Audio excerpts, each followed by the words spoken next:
Noticentro 1, CMI. Buenas noches, bienvenidos a las noticias. Los siguientes son los 3 hechos más importantes de hoy en Colombia. Aunque se suspendió el cese al fuego, los diálogos se pueden seguir dando.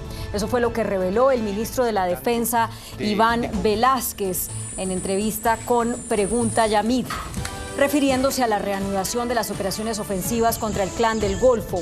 Dijo que las puertas no se cierran. También se refirió al aumento desmesurado en las filas de ese grupo armado y del ELN. Ampliaremos esta noticia en nuestra emisión nacional a las 9 de la noche.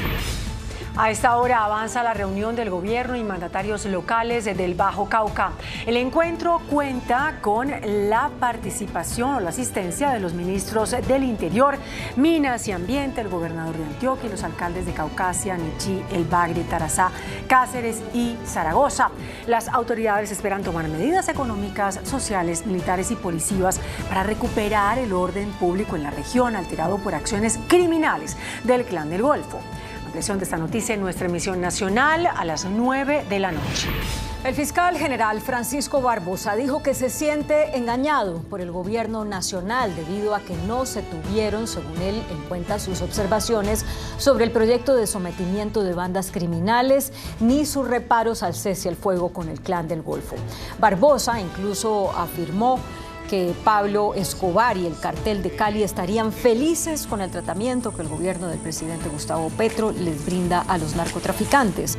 Ampliaremos esta noticia en nuestra emisión nacional a las 9 de la noche. Las siguientes son las noticias más importantes del mundo hoy. Presidente de China en Rusia pide paz con Ucrania pero ratifica apoyo a Putin. Escándalo de corrupción tumba a uno de los más importantes del chavismo. No cesan las protestas en Francia por la reforma pensional que aumenta la edad de jubilación. Inminente imputación de cargos a Donald Trump por escándalo con actriz porno. Revelan escalofriante video del momento en que policías matan a hombre en hospital psiquiátrico en Estados Unidos. ONU alerta que una bomba climática está a punto de estallar en el mundo. Con Claudia Palacios y Margarita Ortega. China y Rusia reforzaron su alianza frente a las potencias occidentales durante el segundo encuentro entre el presidente ruso Vladimir Putin y su homólogo chino Xi Jinping en Moscú. Esto en el marco del recrudecimiento de la guerra en Ucrania. Putin no descartó que el plan de paz propuesto por China pueda servir de base para negociar si Kiev lo acepta. En el Gran Palacio del Kremlin, Vladimir Putin recibió al presidente chino Xi Jinping por segundo día consecutivo, en el que sostuvieron un encuentro de más de 4 horas y en el que temas como la invasión a Ucrania y la confrontación con Estados Unidos marcaron la agenda del día. El presidente chino visita Rusia por primera vez desde que inició el conflicto en un viaje de 3 días que deja en evidencia la cercanía que mantiene con su par ruso. Incluso ambos mandatarios firmaron una declaración en la que refuerzan su asociación estratégica frente a las potencias occidentales y aseguran que las relaciones entre China y Rusia entraron en una nueva era. De hecho, Xi invitó a su homólogo ruso a visitar su país en un espaldarazo a su aliado que ignora la orden de arresto emitida por la CPI, aunque el líder chino también le manifestó a Putin que la mayoría de los países apoya que se alivien las tensiones en Ucrania, buscando una vez más hacerse con el papel de mediador en el conflicto. Putin, por su parte, aseguró que sostuvo con Xi un intercambio de opiniones muy importante y franco sobre las perspectivas de desarrollo de las relaciones ruso-chinas, mientras no descartó que el plan de paz propuesto por China pueda servir de base para negociar si Kiev lo acepta. El presidente ucraniano Volodymyr Zelensky, por su parte, respondió a las declaraciones advirtiendo que invitó a China a dialogar y que aún sigue esperando una respuesta de la segunda economía del mundo. Estados Unidos lamentó que los encuentros entre Vladimir Putin y su homólogo chino Xi Jinping no dieran esperanzas sobre el fin de la guerra en Ucrania y que pudieran terminar pronto, mientras pidió al mundo no dejarse engañar por la propuesta de paz planteada por Pekín, asegurando que no es imparcial. China no cree que el Kremlin deba rendir cuentas por los numerosos crímenes de guerra y otras atrocidades cometidas por las Fuerzas Armadas rusas en Ucrania. Así lo advirtió el gobierno estadounidense, que observa con gran escepticismo los encuentros entre Vladimir Putin y su homólogo chino Xi Jinping en Moscú. De hecho, Washington lamentó que estas conversaciones no dejaran ningún mensaje positivo o señal que dé esperanzas de que la guerra en Ucrania pueda estar próxima a acabar. El jefe de la diplomacia estadounidense, Anthony Blinken, expresó sus fuertes dudas sobre las propuestas de paz presentadas por el presidente chino y pidió al mundo no dejarse engañar, advirtiendo que podría ser una táctica dilatoria para favorecer a Rusia en su despliegue sobre el terreno en Ucrania. Para la Casa Blanca, una tregua ahora vendría a ratificar la conquista rusa, aunque la administración Biden mantiene abiertas las líneas de comunicación con China, con lo que sigue en pie la idea de conversar con Xi en el momento que sea adecuado. En otros temas, Tarek El Aissami, ministro venezolano de Petróleo e influyente dirigente del chavismo, renunció a su cargo en el contexto de una operación anticorrupción que implica a la petrolera estatal PDVSA y a varios de sus colaboradores cercanos. La recién nombrada Policía Nacional Anticorrupción del gobierno de Nicolás Maduro lanzó un inusual operativo en las entrañas del aparato chavista, el cual desencadenó la renuncia del poderoso ministro de Petróleo, Tarek El Aissami, la cual fue aceptada por el presidente venezolano. Yo he decidido aceptar la renuncia como ministro de Energía y Petróleo para facilitar todas las investigaciones que deben dar como resultado el establecimiento de la verdad, el castigo de los culpables y la justicia.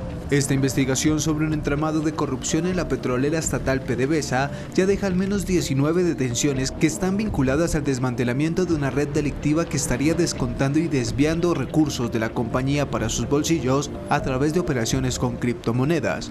Y aunque la propaganda del gobierno venezolano sostiene que se trata de una lucha contra la corrupción, para analistas y la oposición se trata de una purga de funcionarios chavistas que evidencia las profundas divisiones que existen en el seno del régimen de Nicolás Maduro.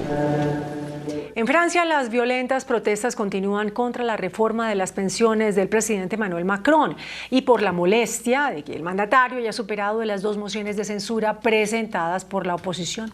Casi 300 personas resultaron detenidas por los desmanes que se han ido presentando en el país. Continúa la tensión en Francia. Casi 300 personas fueron detenidas en la noche del lunes en una nueva serie de protestas en diferentes ciudades del país contra la reforma de las pensiones del presidente Emmanuel Macron de elevar la edad de jubilación de los 62 a los 64 años. Los manifestantes también mostraron su ira después de que el gobierno de Macron superara las 2 mociones de censura presentadas en su contra por la oposición, una de ellas por tan solo 9 votos. Algunos grupos provocaron incidentes, por ejemplo en el barrio de la Ópera, con la quema de algunas de las montañas de residuos que se han formado por la huelga de la recogida de basuras en la mitad de los distritos de la ciudad desde hace más de 2 semanas. Los sindicatos organizan para el próximo jueves 23 de marzo la 9ª jornada de paro de actividades en rechazo a la reforma de las pensiones. Estas organizaciones han mostrado una inusual unidad durante las últimas semanas y aunque la reforma fue adoptada por decreto presidencial, todavía tienen la esperanza de que la presión en las calles haga recapacitar al gobierno. Se espera que el mandatario francés hable mañana en televisión para intentar pasar la página de la crisis por su reforma de las pensiones y anuncie una remodelación en su gobierno. Las autoridades de Estados Unidos se preparan para posibles protestas en caso de que el expresidente Donald Trump sea acusado por pagar para comprar el silencio de una estrella de cine para adultos con la que sostuvo una relación extramarital. Si llega a ser imputado, se marcaría un precedente histórico, ya que ningún presidente de Estados Unidos, en el cargo o luego de dejarlo, ha sido acusado penalmente. Autoridades y simpatizantes de Donald Trump en Nueva York y Washington se preparan para posibles protestas mientras un jurado investigador, formado como parte de la investigación sobre el presunto papel de Trump en un plan para pagar el silencio a la estrella de cine para adultos, Stormy Daniels, sigue sopesando posibles cargos. Daniels habría recibido un pago de Trump por $130,000 en las semanas anteriores a las elecciones de noviembre de 2016. Los fiscales aseguran que la intención era comprar su silencio sobre una supuesta relación extraconyugal. La justicia neoyorquina trata de esclarecer si Trump es culpable de falsa declaración, una infracción o de infringir la ley sobre financiamiento electoral, un delito penal. Un gran jurado debe decidir si procesa o no al expresidente y si Trump es acusado se convertirá en el primer expresidente de Estados Unidos en enfrentar un cargo penal. La secretaria del Tesoro de Estados Unidos, Janet Yellen, defendió la solidez del sistema bancario del país norteamericano y aseguró que la situación provocada por el colapso de dos importantes entidades financieras ya se está estabilizando gracias a la acción decisiva del gobierno y de la Reserva Federal. Las autoridades estadounidenses iniciaron una cruzada para defender la solidez de su sistema financiero tras la caída del Silicon Valley Bank y del Signature Bank, que desató una ola de incertidumbre en los mercados en las últimas 2 semanas. Ese es el caso de la secretaria del Tesoro de los Estados Unidos, Janet Yellen, quien salió a defender al sistema bancario del país norteamericano, advirtiendo que la situación se está estabilizando gracias a la acción decisiva del gobierno y la Reserva Federal. Let me be clear. The government's recent actions have demonstrated our resolute commitment to take the necessary steps to ensure that depositors' savings and the banking system remain safe. Para Yellen, la banca estadounidense está sana. Sin embargo, también ha mostrado su disposición a dar más apoyo a los bancos que lo necesiten e indicó que podría estar justificado adoptar medidas adicionales de rescate si nuevas quiebras en entidades más pequeñas suponen un riesgo para la estabilidad financiera. La secretaria hizo estas declaraciones durante una reunión de banqueros estadounidenses en las que sostuvo que el sistema financiero es hoy muy diferente al de 2008 y prometió salvaguardar los depósitos si se presenta otro colapso como el del Silicon Valley Bank. Ha causado un gran impacto el video que fue publicado y que muestra la muerte de un hombre afroamericano de 28 años, asfixiado por alrededor de 10 policías y guardias de seguridad cuando era ingresado en un hospital psiquiátrico de Estados Unidos. La muerte de Irv Otieno en el estado de Virginia ha revivido el debate sobre cómo las fuerzas de seguridad estadounidenses tratan a las personas con enfermedades mentales. Esto tras la publicación de un video desgarrador que muestra la muerte de este afroamericano de 28 años cuando era ingresado a un hospital psiquiátrico el pasado 6 de marzo, a donde llegó esposado con grilletes en los tobillos, el torso desnudo y sin zapatos, y posteriormente fue sometido. En las imágenes se puede ver cómo un oficial está sobre él y otro presiona su rodilla contra la cabeza o el cuello de la víctima, mientras hasta 10 trabajadores del hospital observan. Da la sensación de que quieren inmovilizarlo para atarle las piernas y presionan sobre diferentes partes de su cuerpo, sobre todo a la altura de su vientre, durante al menos 11 minutos. Cuando por fin lo sueltan, Otieno está inconsciente, sin pulso, y los esfuerzos por reanimarlo fracasan. 7 oficiales de policía, en su mayoría afroamericanos, y 3 agentes del Hospital Estatal Central de Petersburg fueron acusados por el asesinato de este joven que para su familia fue tratado peor que un perro por los agentes involucrados. Un nuevo informe sacude a Reino Unido que denuncia que la policía en Londres es racista, misógina y homofóbica. Según un informe independiente publicado este martes, la Policía Metropolitana de Londres, la más importante fuerza del orden del Reino Unido, es institucionalmente racista, misógina y homofóbica. El documento, a cargo de la funcionaria Louise Case, fue encargado en 2021 a raíz del caso de Sarah Everard, la joven británica que fue secuestrada, violada y asesinada por el agente Wayne Couzens en marzo de 2021. De acuerdo con el informe de más de 360 páginas, hay agentes racistas y una homofobia profundamente arraigada en la organización.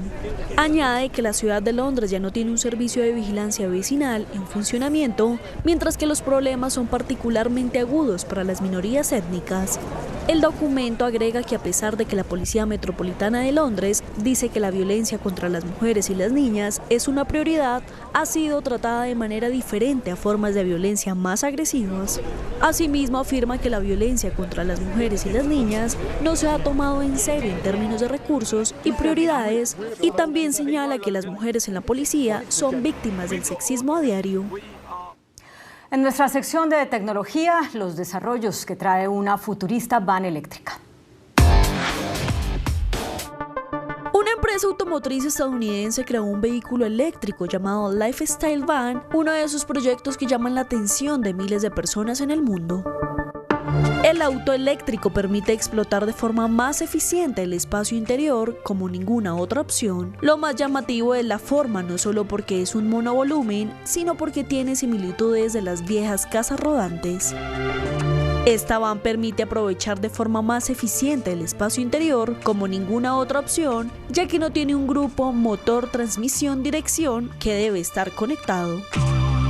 Al no existir el tablero, solo hay una barra transversal que tiene algunos comandos de infoentretenimiento y nada más. La pantalla clásica de todos los autos está puesta sobre el lateral izquierdo del conductor y las salidas de aire del sistema de climatización están en el techo, justo delante de la cabeza de los ocupantes, como en los aviones. Sus espacios se aprovechan tanto para confort de pasajeros como para carga.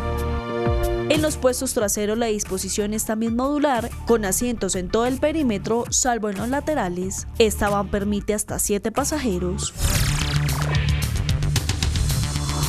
Muy buenas noches. El presidente de la República, doctor Gustavo Petro, decidió en las últimas horas romper el cese al fuego bilateral que había acordado desde el 31 de diciembre con el llamado Clan del Golfo. ¿Qué viene ahora? Nuestro invitado de esta noche es el señor doctor Iván Velázquez, ministro de Defensa Nacional. Señor ministro, buenas noches, gracias por aceptar esta invitación. Ministro, ¿qué es el Clan del Golfo? El Clan del Golfo, como lo ha dicho el presidente Gustavo Petro, es una organización mafiosa dedicada a la minería ilegal, al narcotráfico, a la extorsión, a acciones en contra de las comunidades donde tiene presencia. Siendo, como dice usted, una entidad mafiosa, ¿por qué el presidente había propuesto ese cese bilateral al fuego? Es de todas maneras una organización armada.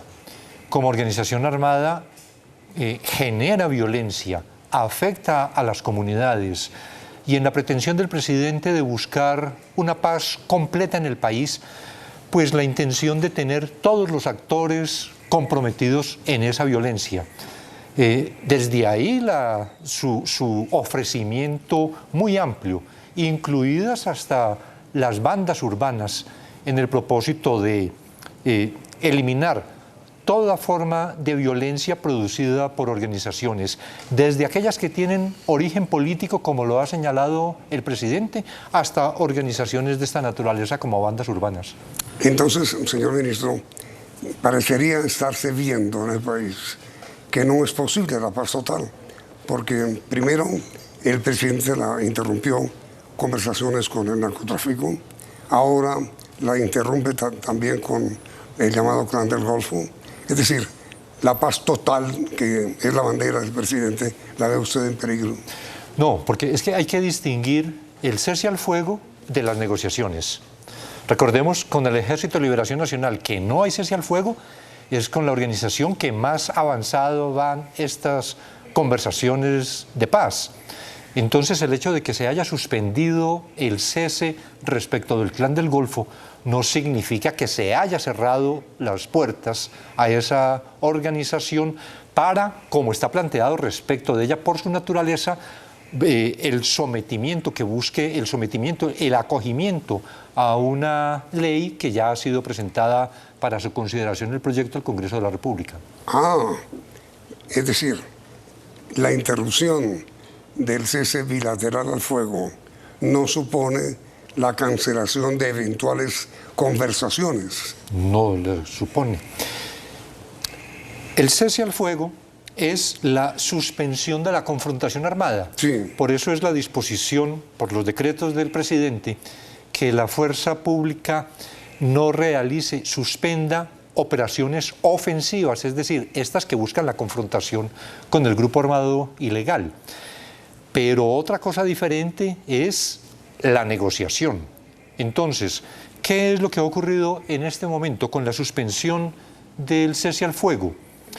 Que se le ha dado la orden a las fuerzas militares de, con toda su capacidad, generar acciones ofensivas, confrontar, buscar, como ha sido también una directriz del presidente de la República, en primer lugar, la captura, pero si existe una confrontación armada y no es posible la captura, pues también matar, con todo lo grave que suena la expresión, pero el asunto es someter a esta organización. Es decir, señor ministro, dicho de una manera más popular, digamos, es a las buenas o a las malas, paz total. Pues ese es el propósito del gobierno. Hay una oferta generosa, amplia, para buscar o la negociación política o la conversación jurídica que se plantea respecto de las organizaciones de alto impacto. Pero si no se acepta, la medida es someterlas por la fuerza de las armas legítimas de la República. Y eso es precisamente ahora, dados los actos realizados por el Clan del Golfo, que dispuso el presidente con la suspensión del cese, la orden dada a fuerzas militares, entonces a desarrollar acciones ofensivas contra esa organización. Pero hay algo que no entiendo, señor ministro. ¿Cómo espera el gobierno que el llamado Clan del Golfo atienda una invitación a negociar mientras están atacando por todas partes?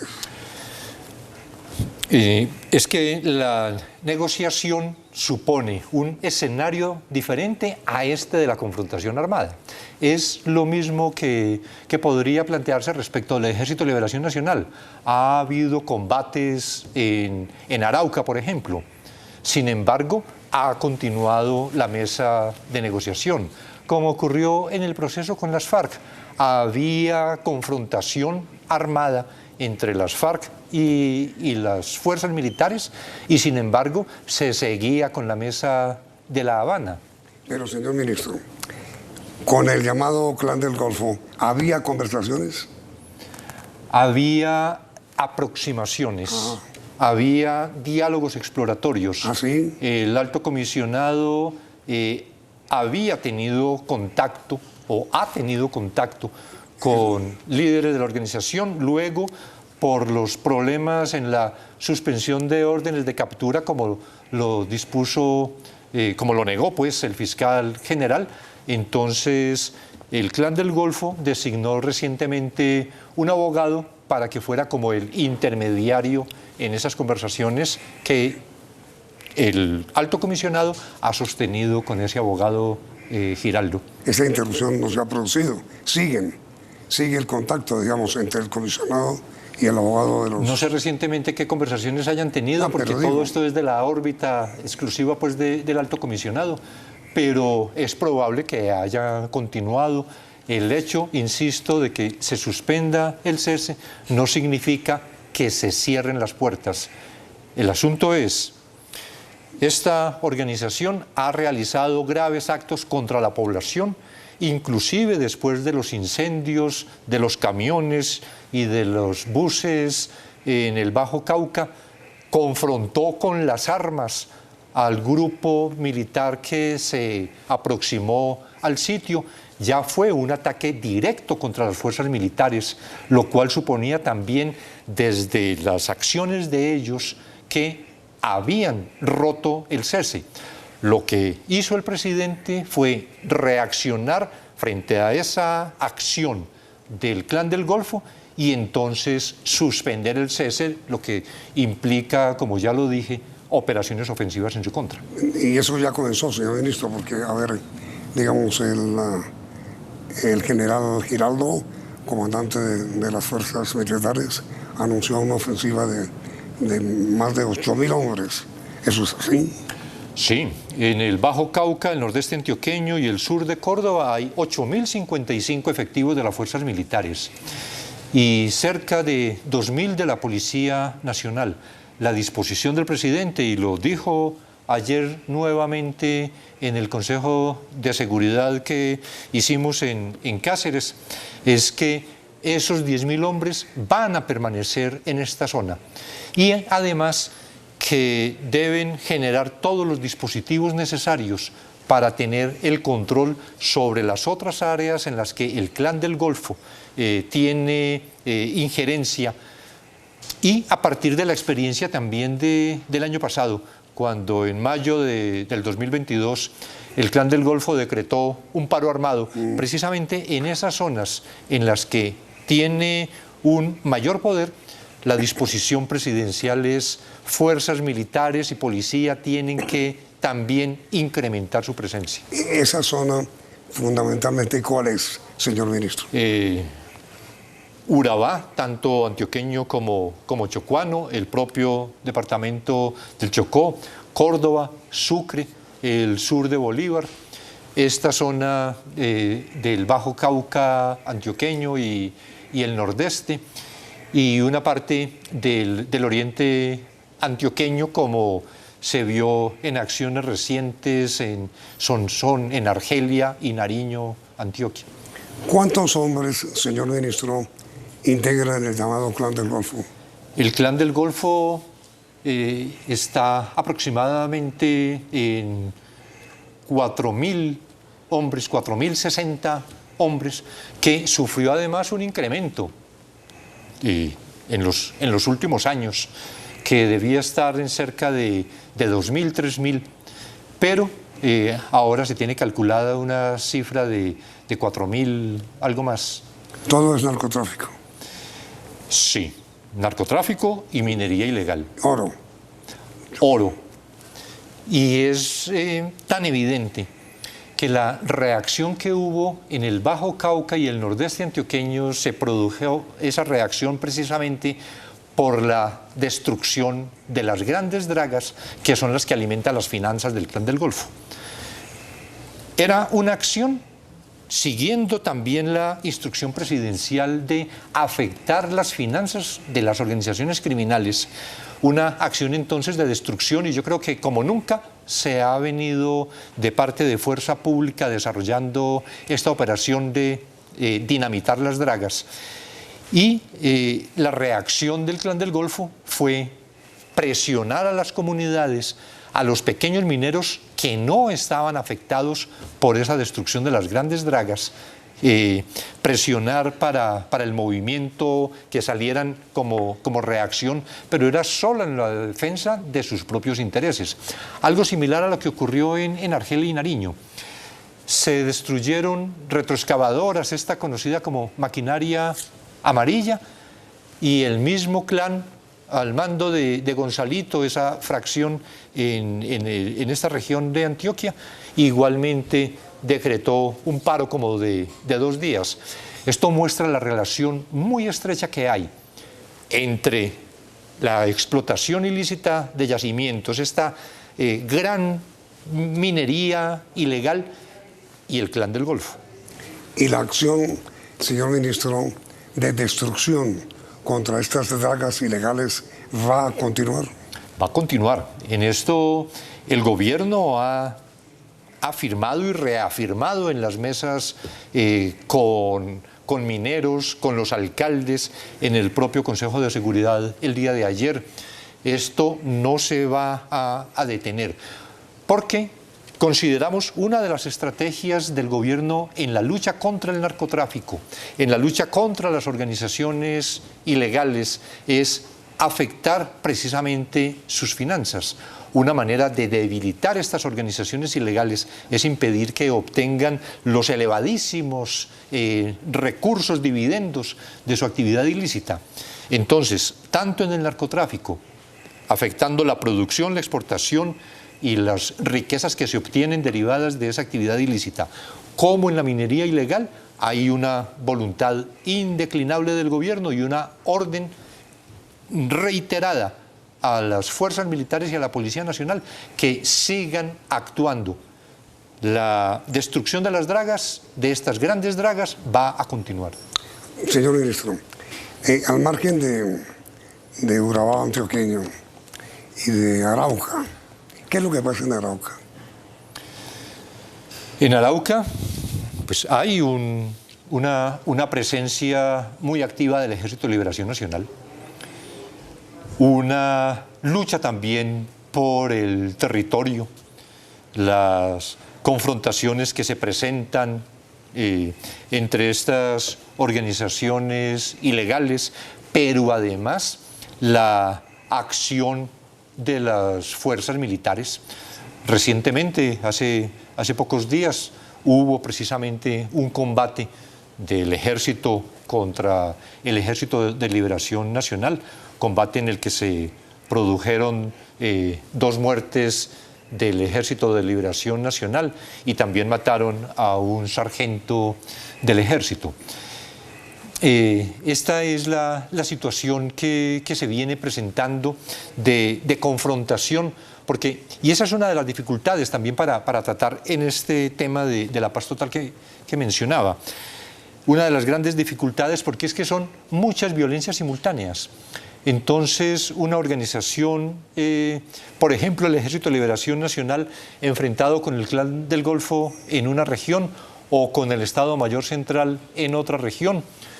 El Estado Mayor Central enfrentado con el Clan del Golfo, a veces alianzas del Ejército de Liberación Nacional con la Segunda Marquetalia para enfrentar a la otra fracción de las disidencias o a las autodefensas.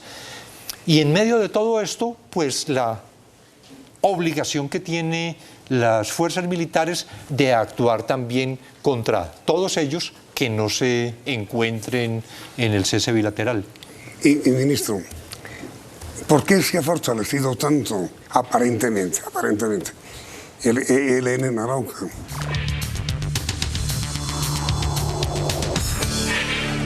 ¿A qué adjudica usted, señor ministro, el aparente fortalecimiento del ELN en Arauca? En realidad ha habido un incremento, no es aparente, del Ejército de Liberación Nacional en general. Todas las organizaciones armadas ilegales, los grupos armados organizados, todos tuvieron incremento desde años 2017, 18 al 2022. El Ejército de Liberación Nacional, por ejemplo, pasó en el 2016 con 2.972, al año pasado a 5.851 integrantes, es decir, casi el doble en 6 años. ¿A qué se debe esto? Pues de una parte, todo el incremento en la actividad de narcotráfico que alimenta en todo caso todas las organizaciones ilegales, unas porque lo explotan de manera directa, otras porque establecen impuestos, porque cobran por permitir la producción o el transporte, porque están asociados también en general estas organizaciones con actividades como la minería ilegal. Y este incremento en sus riquezas, pues lo que ha producido es un fortalecimiento para la expansión de esas organizaciones. Haciendo un parangón, señor ministro, ¿qué tan mujer de Lot es o son las autoridades de Venezuela frente a la actividad ahí? Estamos organizando, definiendo de planes conjuntos. Yo creo que en Venezuela autoridades que están preocupadas también por lo que significa la presencia en su territorio de organizaciones que desarrollan actividades delictivas. Ha habido se ha compartido alguna información, se ha producido de acciones en virtud de operaciones de la Policía Nacional, por ejemplo, hace unos meses, comisión de unos delitos en Venezuela, informaron a las autoridades colombianas, se logró reaccionar acá y estamos afinando para que las autoridades venezolanas y las colombianas puedan actuar conjuntamente, porque yo creo que todo lo sucedido antes con la ruptura de relaciones permitió que en la frontera colombo-venezolana se incrementara pero tremendamente, la violencia porque era una zona prácticamente sin control. Era a tal punto que las autoridades territoriales, las autoridades militares o de policía colombianas tenían prohibido hablar con las autoridades militares o de policía de Venezuela. Entonces podían ver cómo se desplazaban hacia Venezuela y no tenían manera ni siquiera de advertir que eso ocurría. Una inadecuada política. Pretendemos ahora que con una relación restablecida como está y con un incremento en las operaciones conjuntas que puedan desarrollarse entre las Fuerzas Armadas colombianas y las Fuerzas Armadas venezolanas, toda esta zona de frontera pueda tener una mejor situación de seguridad. Pero, a ver, señor ministro, esta especie de complacencia que aparentemente había por parte de las autoridades de Venezuela frente a la presencia de guerrilla y narcotráfico en la frontera, ¿continúa? Se ha hablado mucho que hay una permisión porque entran y salen cuando quieran. Sí, señor. Sin justificar, y que esto quede totalmente claro, sin justificar a las autoridades venezolanas. Yo he dicho que si en Venezuela permiten entrar y salir, es que en Colombia también permiten salir y entrar, porque están pasando de acá a allá y de allá a acá, entonces en esa libertad de movilidad. Por eso lo que yo insisto es un acuerdo entre Colombia y Venezuela para la represión del delito en la frontera, de manera que genere seguridad, es indispensable y en esa dirección vamos encaminados con el ministro de Defensa venezolano. Ministro, mire, otro tema. ¿Por qué ha habido tanto retiro, tanto de los militares como de oficiales y suboficiales de policía? Se han retirado 102 militares en los últimos días y 75 oficiales y suboficiales de policía. ¿Por qué? Esta es una situación muy normal en las Fuerzas Armadas. Se ha presentado, podríamos decir, siempre. ¿Por qué razón? Porque oficiales, particularmente se ha hablado mucho ahora de coroneles y tenientes coroneles, que han solicitado el retiro, llegan a alcanzar el derecho de asignación de retiro y entonces optan, ya que tienen esos ingresos permanentes, optan por solicitar la salida de la policía o de las fuerzas militares y continúan desarrollando otras actividades productivas que les reportan además ingresos adicionales. Ocurre en periodos de llamamiento a curso de ascenso. Si un teniente coronel no es llamado al curso de ascenso a coronel, entonces entiende que ya como que su carrera militar llegó hasta teniente coronel.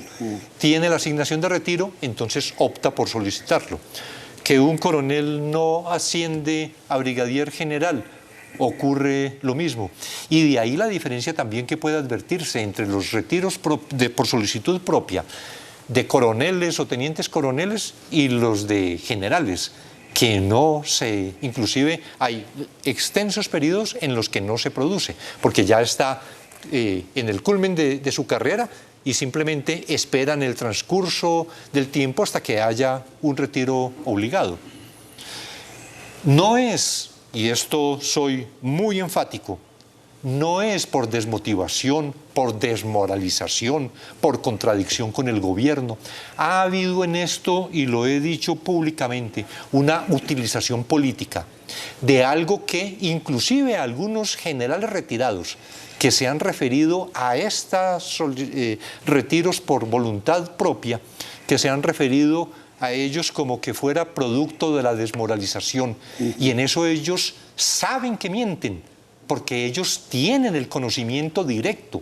Cuando ellos eran activos en las fuerzas militares, ellos conocieron también como generales que se producían estas solicitudes de retiro y ellos mismos en juntas de generales autorizaron esos retiros. Ahora lo pretenden plantear y con algunas otras alianzas en formadores de opinión, lo pretenden utilizar para decir que es que este gobierno no quiere a los militares y por lo tanto los militares se están retirando, o que ha tomado decisiones adversas, que tampoco es verdad, o que por la paz total o por el cese al fuego, entonces se desmoralizaron y pidieron su retiro. Esto es falso. Las solicitudes de retiro, y en el histórico se puede demostrar, las solicitudes de retiro se presentan todos los años en todas las fuerzas y en la Policía Nacional. Y mire, señor ministro, desgraciadamente por hoy el tiempo se nos acabó, pero quisiera preguntarle, ¿qué es lo que origina eso? Como no hay tiempo, quisiera grabar ya con usted para transmitir mañana. Muchas gracias, muy querido ministro. Los esperamos mañana con el señor ministro de Defensa. ¿Y qué es lo que pasa con los militares en retiro que están dando alas a esta versión que, como dice el ministro, pues no tiene fundamento? Gracias por la sintonía y los invitamos a seguir aquí en Noti 101 CNE. Noticentro 1 CMI.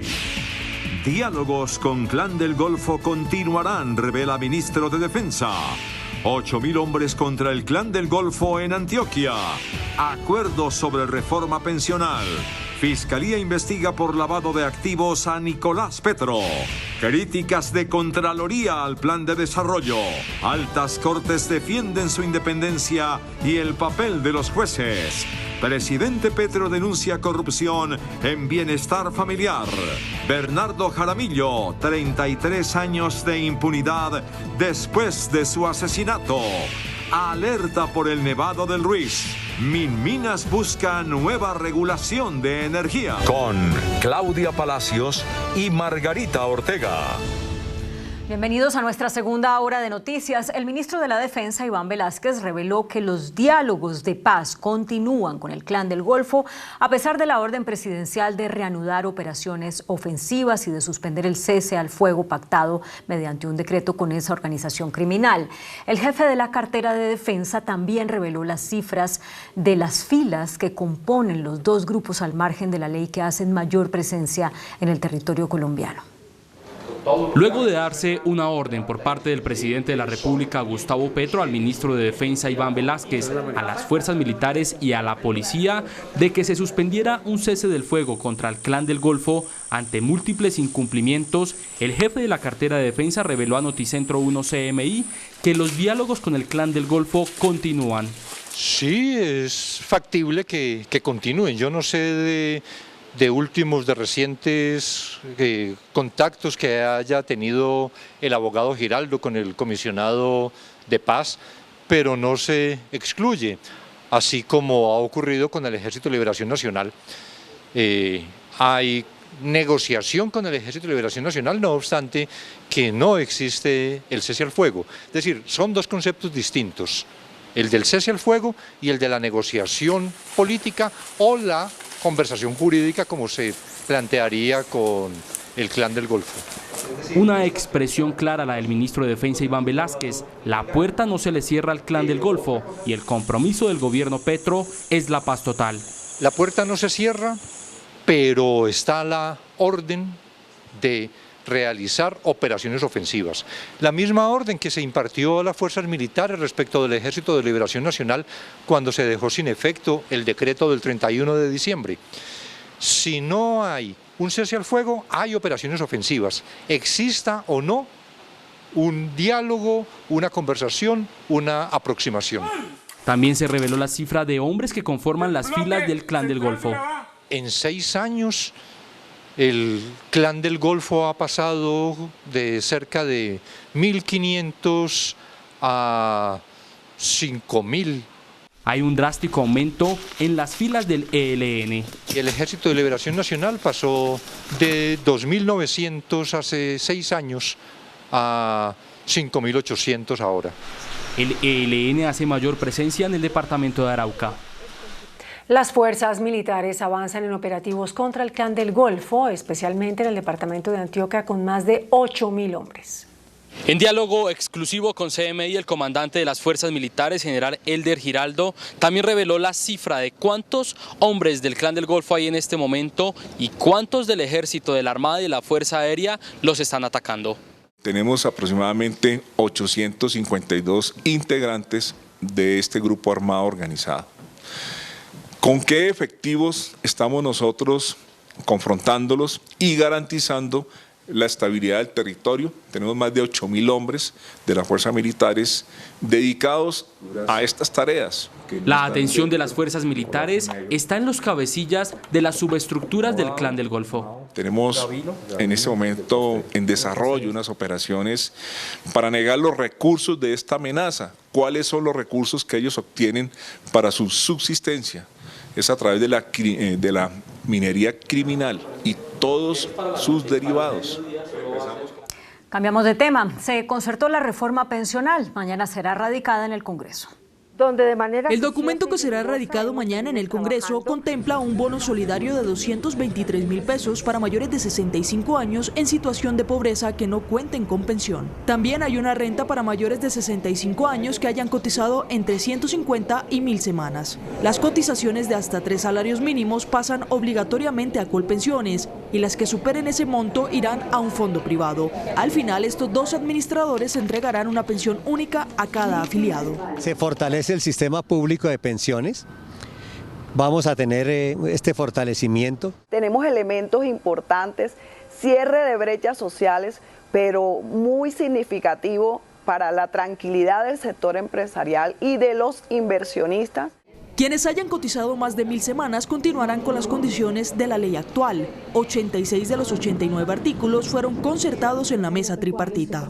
A diferencia de lo que ocurre hoy, que por cada 4 adultos mayores solo uno alcanza la pensión, de que efectivamente este derecho lo extendamos a muchos más colombianos y colombianas.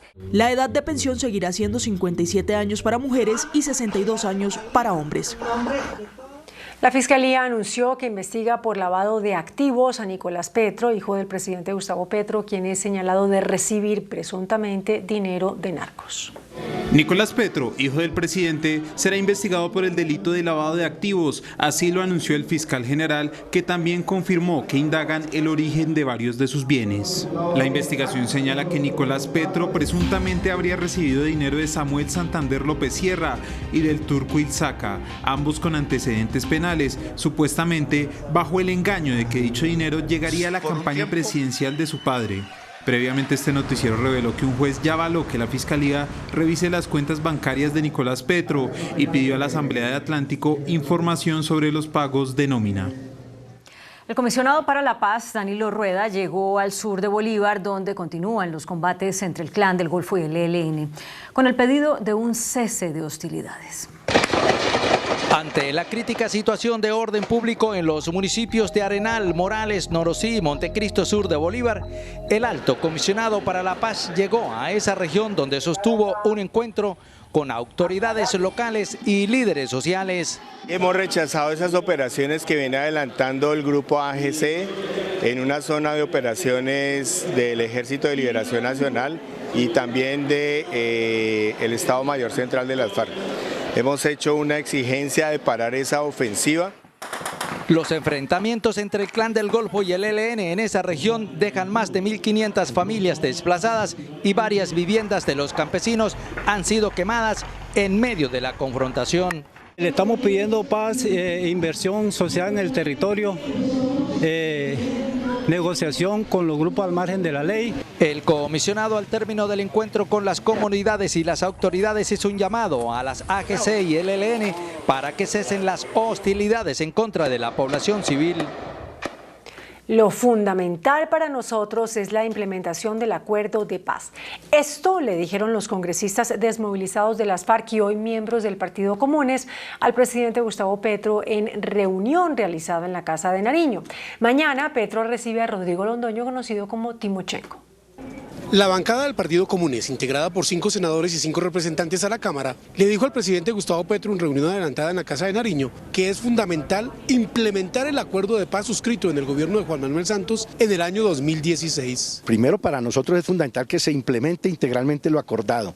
Y repito, si hay la posibilidad de un acuerdo político, ya no entre quienes fuimos la insurgencia y el Estado, sino del conjunto de la nación colombiana, para que avancemos en la paz total, desde luego que estamos dispuestos y estaríamos en toda la disposición de aportar en evacuar una agenda de transformaciones estructurales en este país. La reunión del Partido Comunes se da un día antes de que haya un nuevo encuentro entre el jefe de Estado, Gustavo Petro, y el presidente de esa colectividad política surgida de los acuerdos de paz, Rodrigo Londoño, antes Timochenko. Tratarán el tema del desplazamiento masivo que están sufriendo firmantes de la paz por presión que ellos denuncian hacen las disidencias de Iván Mordisco.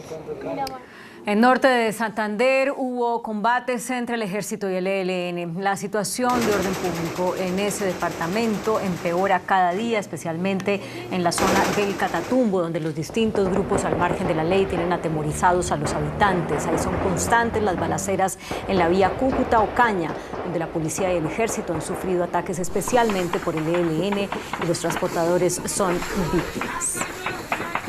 La llamada paz total divide opiniones y sentimientos en el Congreso de la República. Desde la bancada de oposición se le considera un fracaso, pero desde los partidos gobiernistas se llama al optimismo.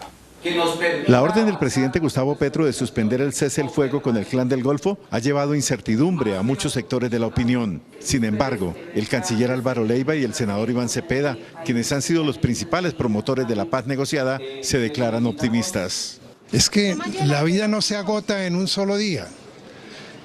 Y ayer es ayer y hoy es hoy, mañana vamos a ver qué sucede. Yo por naturaleza soy un constructor del optimismo, de tal manera que no me voy a sentir frustrado.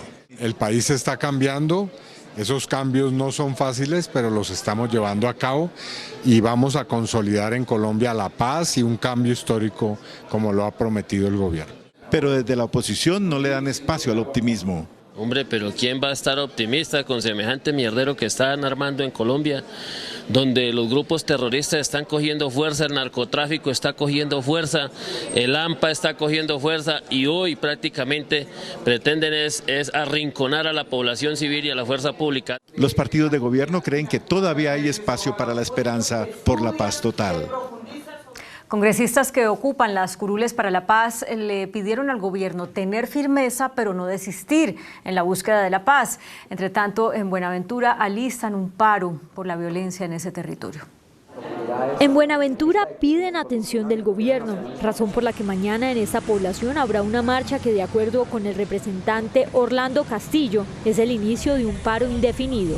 Es un paro indefinido, arranca mañana 22. La idea es que si el gobierno no toma cartas en el asunto, las comunidades van a estar allí hasta que el gobierno nacional le preste atención por la situación de inseguridad que vive no solamente el casco urbano de la ciudad, sino sobre todo la ruralidad, porque hoy no hay tranquilidad y sobre todo porque los actores armados siguen reclutando, siguen confinando a la población, siguen desplazando a los líderes y lideresas y sobre todo siguen asesinando. La Contraloría General de la República expresó una serie de advertencias contra el proyecto de plan de desarrollo del gobierno de Gustavo Petro. Advierten que se requieren 1 o 2 décadas para cumplir uno de sus objetivos. En un comunicado, el contralor Carlos Hernán Rodríguez advierte que las metas para reducir la pobreza y lograr la equidad en el proyecto de plan de desarrollo son moderadas y que es insuficiente la meta de inversión pública en investigación y desarrollo. El proyecto prevé un crecimiento por debajo del 4% hasta 2026 en los sectores agrícolas, manufacturero y de servicios, restando la importancia al sector minero dentro de la estrategia de la transformación productiva. Para dicha transformación, sentencia el Contralor, se requieren 1 o más décadas y no los 4 años de vigencia del plan. Los procesos de transformación productiva o cambio estructural y sus impactos en el mercado laboral no se cristalizan en periodos de tiempos cortos, requieren 1 o más décadas para lograr resultados consolidados.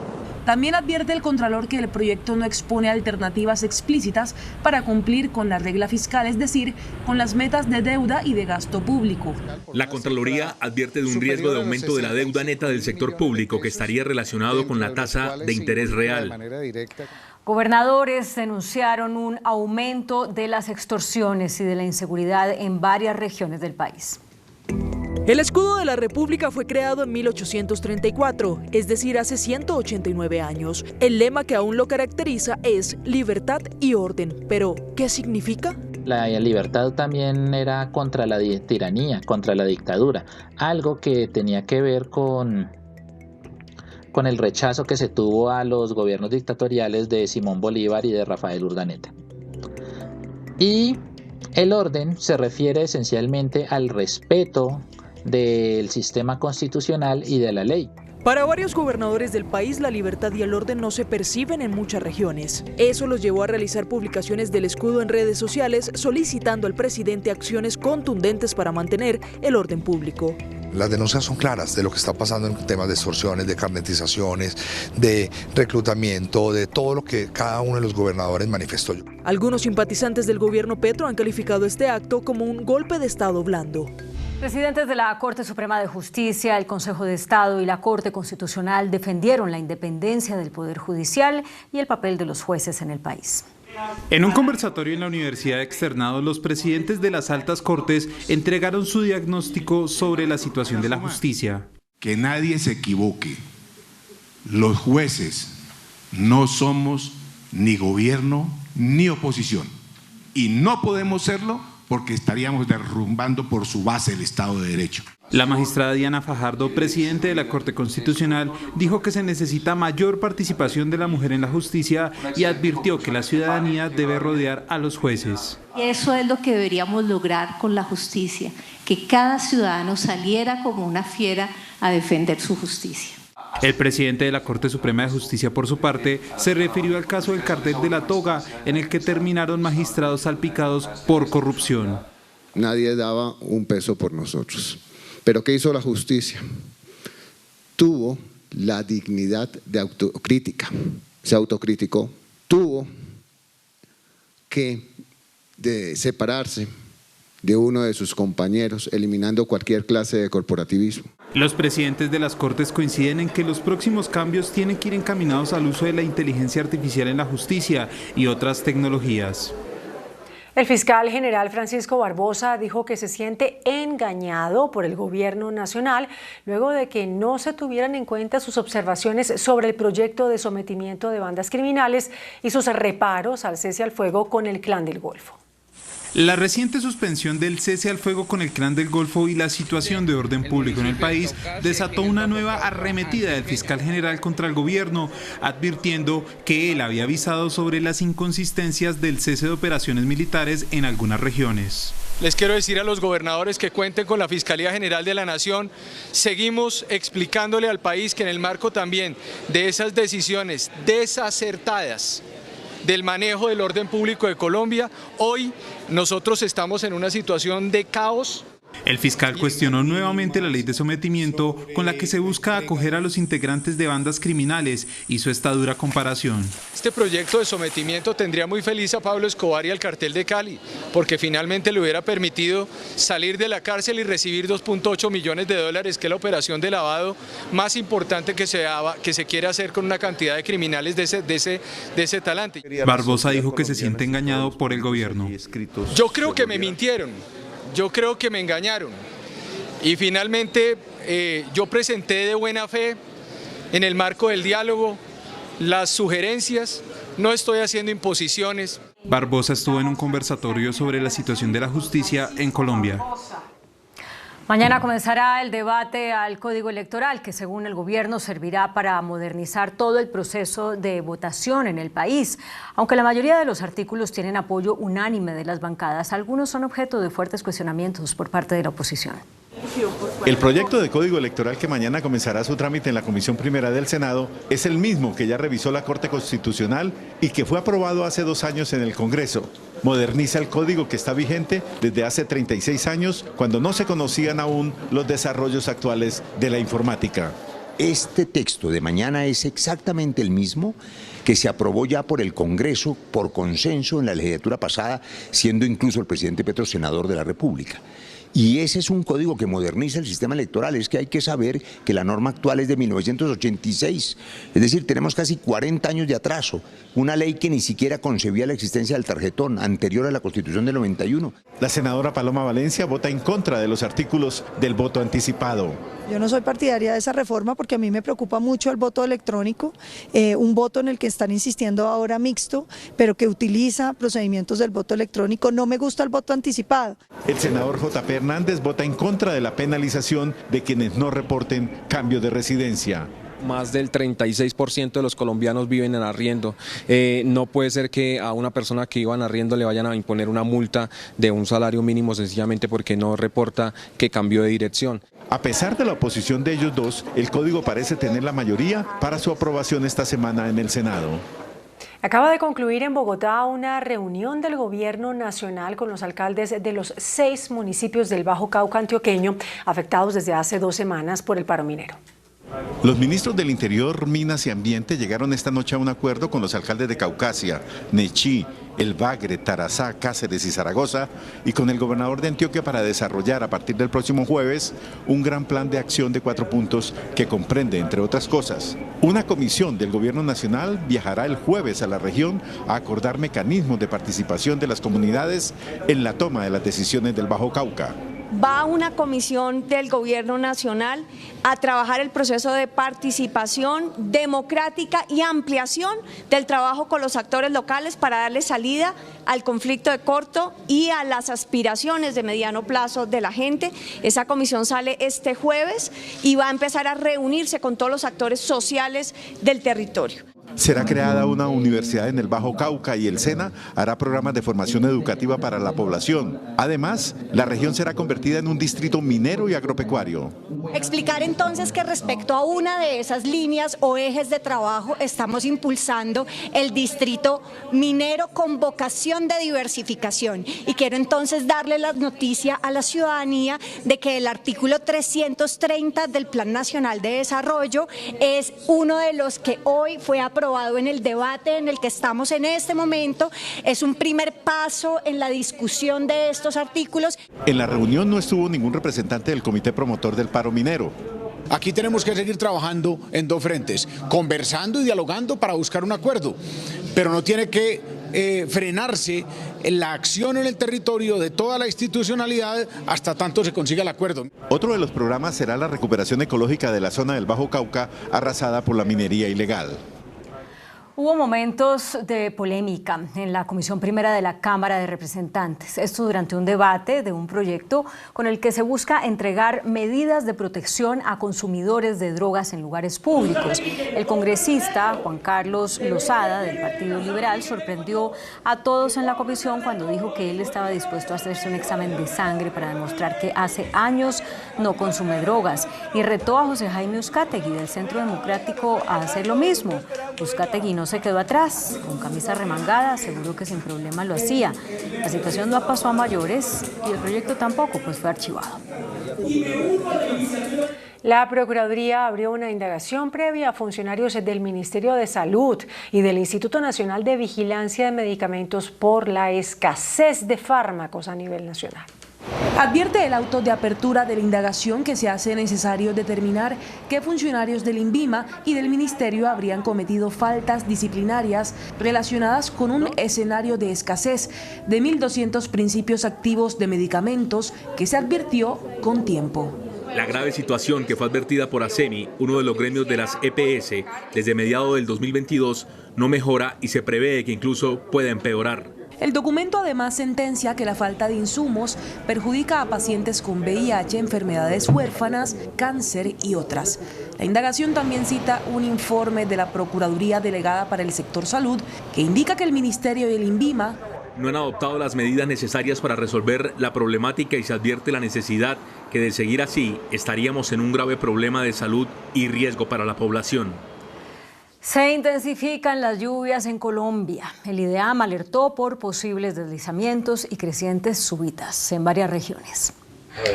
Más de 800.000 damnificados se han registrado en las últimas 3 temporadas invernales. Tuvimos muchos derrumbes, muchos deslizamientos en vías.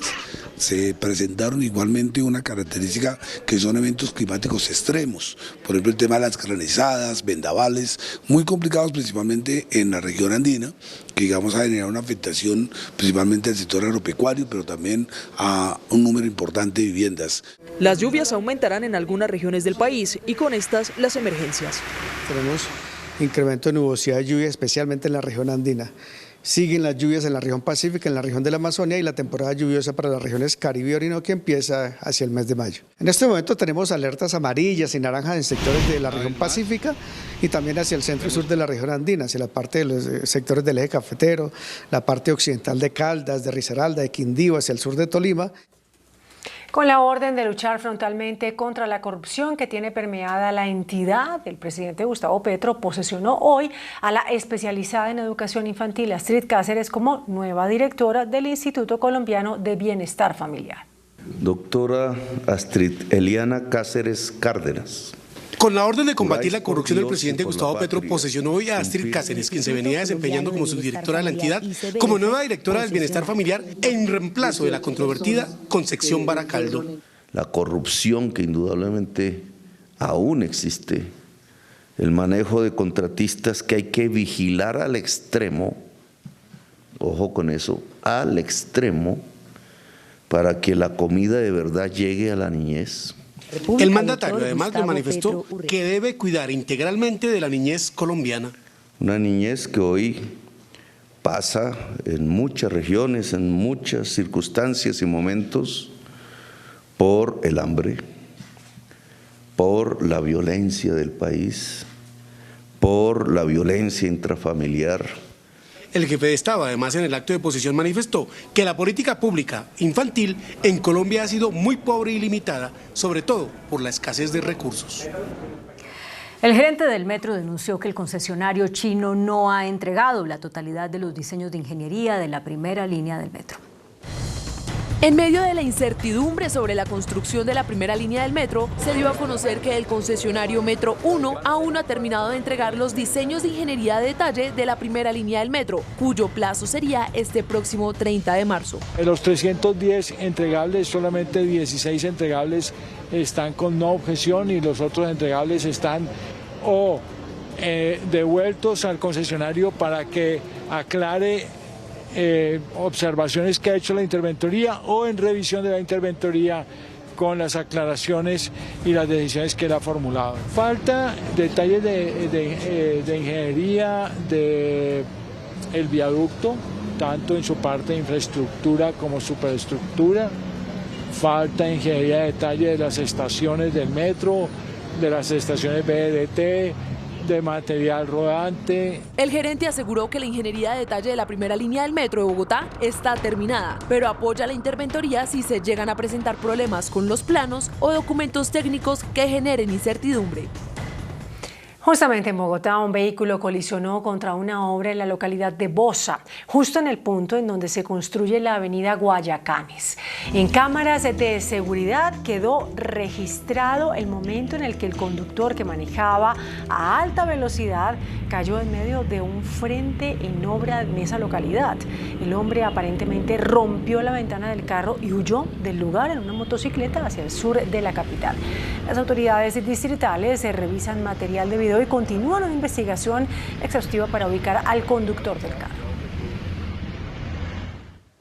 Este miércoles 22 de marzo se cumplen 33 años del asesinato del candidato presidencial por la Unión Patriótica Bernardo Jaramillo Ossa. Su compañera, Mariela Barragán, quien lo acompañaba en el momento del atentado, denuncia que ese crimen está en total impunidad. Lo califica como un crimen de Estado. Fue un 22 de marzo de 1990 en el Puente Aéreo. Sicarios dispararon contra Bernardo Jaramillo Ossa.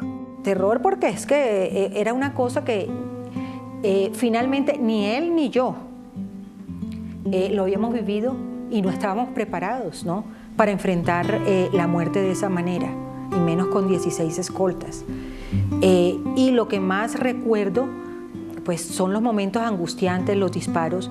Han pasado 33 años en que las investigaciones del crimen no avanzan. Total impunidad, William.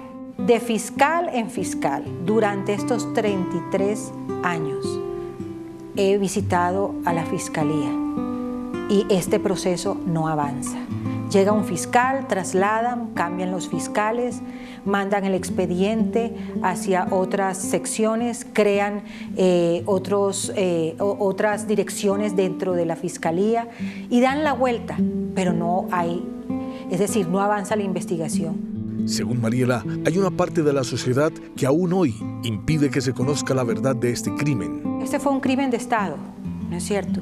Y hay muchos intereses y hay verdades ocultas que el país no debe conocer o que no quieren que el país conozca. Un 22 de marzo que nunca se borra. Exterminaron muchas vidas y con ese exterminio se fue una parte de la historia de este país, pero también lo que pudo ser y no fue. Las continuas amenazas llevaron al exilio a Bernardo y a Mariela.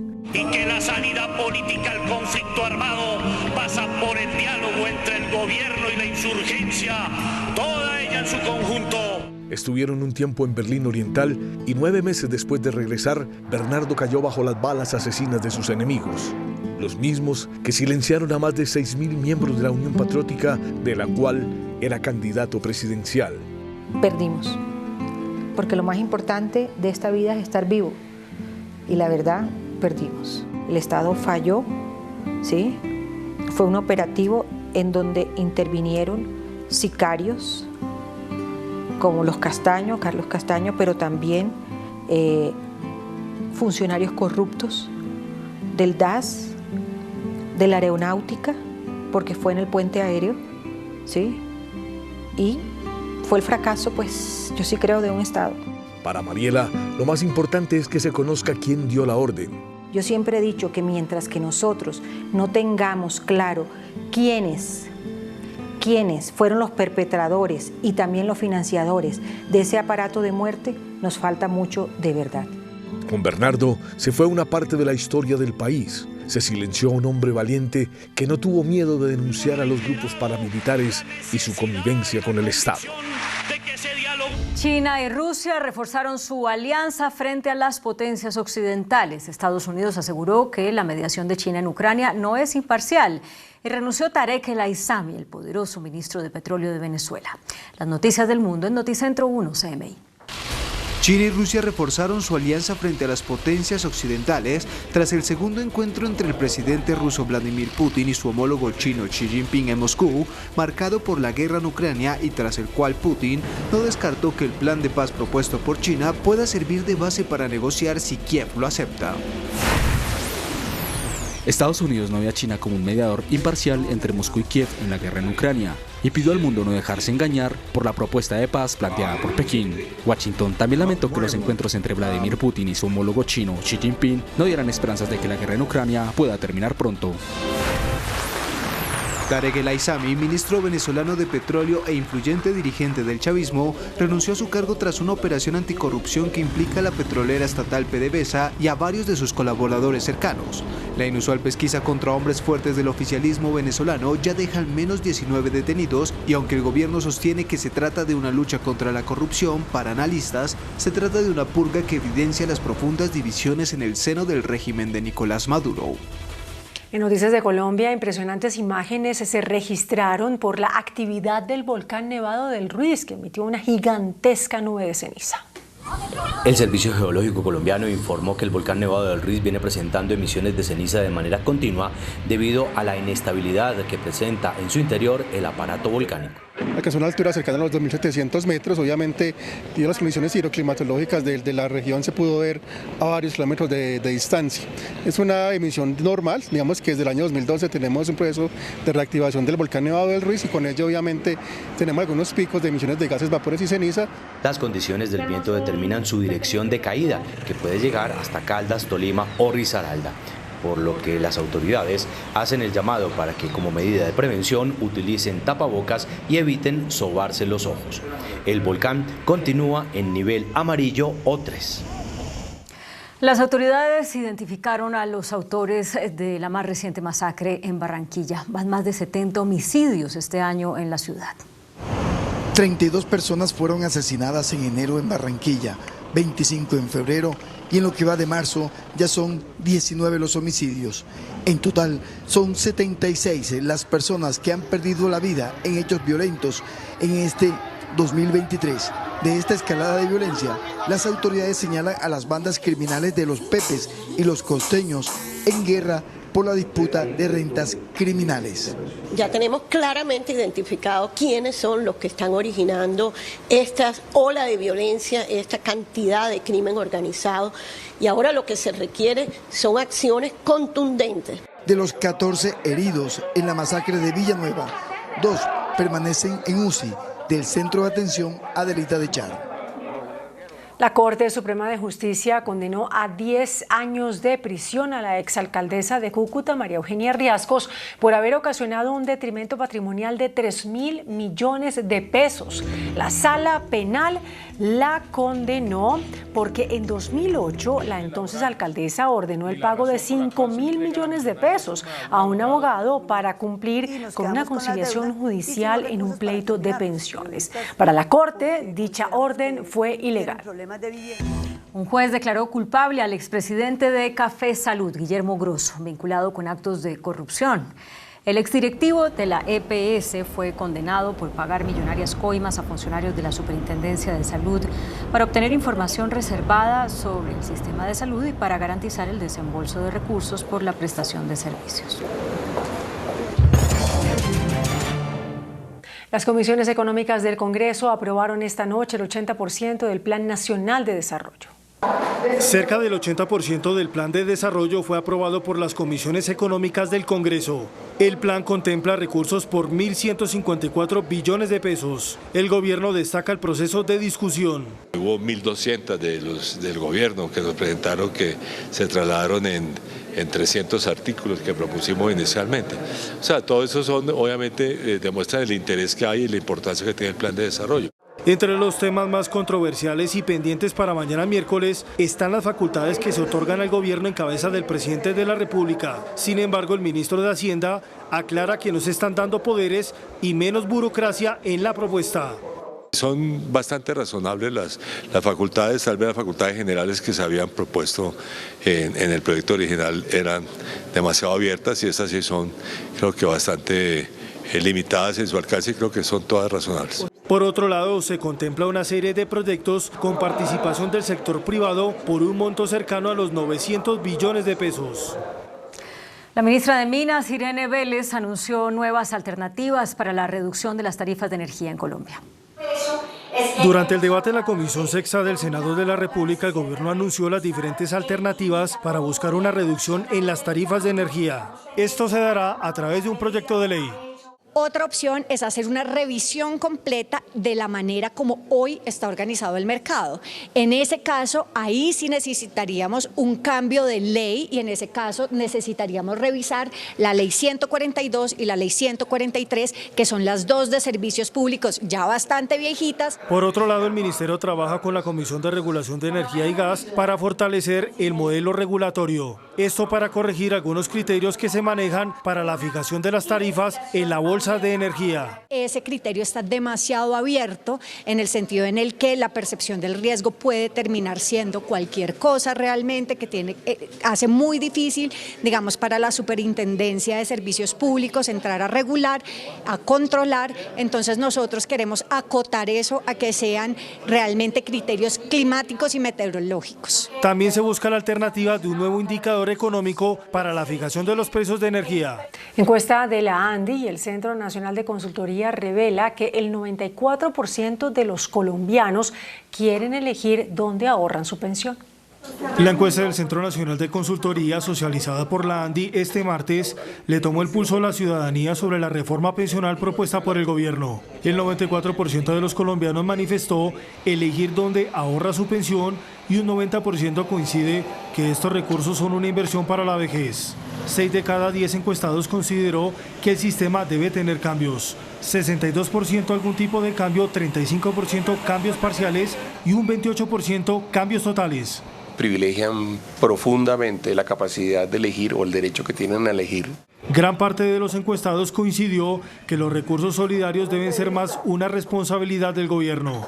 los colombianos efectivamente consideran que es necesario poder atender a la vejez y a la población vulnerable que no tiene cobertura, pero considera que es una responsabilidad esencialmente del Estado la de fondear esa cobertura.